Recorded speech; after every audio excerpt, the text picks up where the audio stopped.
আপনি যে ফোনটা ব্যবহার করছেন, সেই ফোনটার কোনো মামলা আছে কিনা? সেই ফোনটার নামে কোনো কেস আছে কিনা?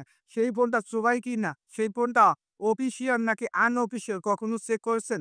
নিশ্চয়ই চেক করেননি। হয়তোবা আপনি জানেন না কিভাবে চেক করতে হয়। চলুন আমি আপনাদের দেখিয়ে দিচ্ছি, শিখিয়ে দিচ্ছি কিভাবে চেক করবেন। ভিডিওটাকে শেয়ার দিয়ে সবাইকে দেখা শুরু করে দিবেন। সেটা জানার জন্য বা দেখার জন্য শুরুতে যাবেন ডায়াল বাটনে। এখানে টাইপ করবেন *#06 তারপর হ্যাশ দিয়ে ডায়াল করবেন। বা যেকোনো একটা নাম্বার কপি করে নেবেন। আমি একটা নাম্বার কপি করে নিলাম। তারপর ব্যাজে আসবেন। ব্যাজে আসার পর এখানে দেখতে পাবেন গুগল। এই গুগলে যাবেন।